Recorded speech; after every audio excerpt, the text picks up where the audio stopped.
Video গত June 16 তারিখ সামাজিক যোগাযোগ মাধ্যমত বিভিন্ন পেজত আপলোড হইয়ে যেন্ডে দেখা যান নগরীর সদরঘাট থানা এলাকার রাজকুটলার মূরত প্রায় সময় সাপাড়ি দিয়ে বয় দাহাইয়ের ছিনতাইয়ের ঘটনা ঘটটি বলে অভিযোগ আনা হইয়ে ভিডিও সি প্লাস টিভির নজর তাইলে আর সরজমিনে ওই এলাকার খোঁজ লই বেলে যায়। তবে ক্যামেরার পিছনে এলাকাবাসীর বোধ কেউ ঘটনার সত্যতা স্বীকার করিল ছিনতাইকারীসকলের ভয়ে ক্যামেরার সামনে কেউ মুখ খুলতে রাজি নও। তবে এলাকার বোধ কেউ জানাইয়ে ওই এলাকার তাহা চট্টগ্রাম সিটি কর্পোরেশনের পরিত্যক্ত মহিলা কমিশনের অফিসত মূলত এইসব মাদকসেবী ও ছিনতাইকারীসকলের আস্তানা গড়ি তুললি।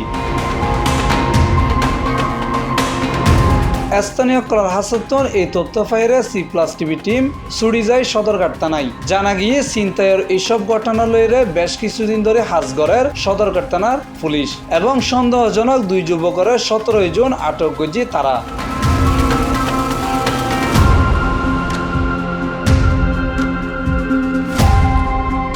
পরবর্তীতে আরার সাথে লইরে ওই পরিত্যক্ত ভবন ও ওই এলাকাত অভিযান পরিচালনা করছে পুলিশ এবং এন্ডে যাইরে দেখা যায় পুরনো ওই ভবনত বেশ কয়েকটা রুমে মানুষের আনাগোনা আছিল। পাশাপাশি মাদককলের বেশ কিছু সরঞ্জামও দেখা গিয়ে এন্ডে।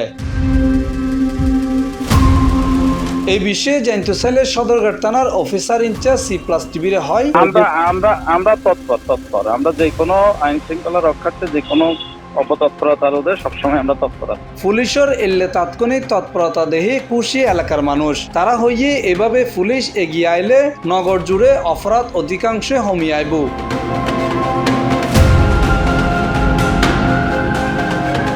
Mohammad Nizamuddin Tipu, C plus TV, Chittagong.